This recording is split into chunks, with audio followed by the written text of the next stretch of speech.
how do you prevent viruses? Or how do you survive the viruses?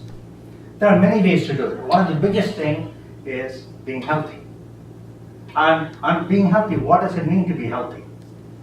Every time our body heats up, our immune system gets better, and it may play a part in killing viruses and keeping virus away from us from being infected.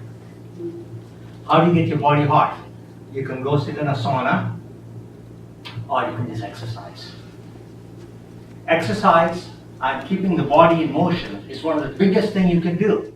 So when you exercise, it's just not little walking, you're exercised to the point where you sweat, where your body temperature goes up, you're sweating, huffing.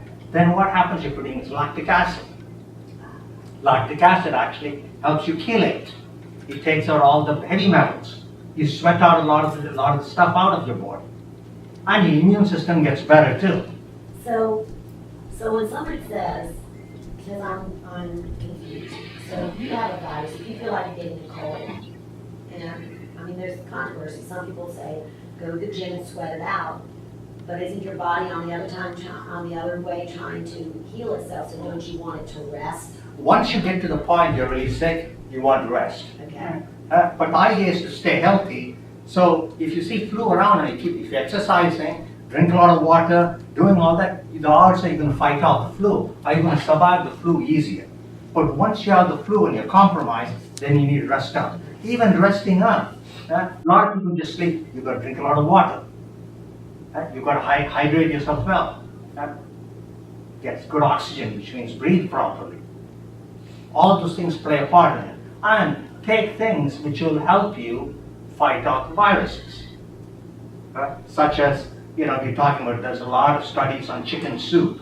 It's the best thing. Actually, there are good studies that show chicken soup helps. Or drinking certain teas, certain herbal mixtures, echinacea, all these things.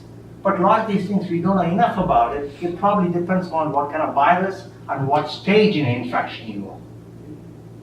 But one thing we know is most of them are not that harmful. But let's take a look at, we know that, you've got to be healthy. And when you're talking about healthy, exercise is a big part of being healthy. And that's something that doesn't get stressed enough. But not when you exercise enough to sweat. So you have to feel the exercise. And breathing is a big important. But if you exercise properly, you're going to breathe. It's impossible not to breathe when you exercise. Okay. Now, of course, there are some people who, when you're lifting weights, you can hold your breath. It's not good for you. But as a rule, aerobic exercise, you will have to breathe. It will force you to breathe. There are things that you can use, like BHT.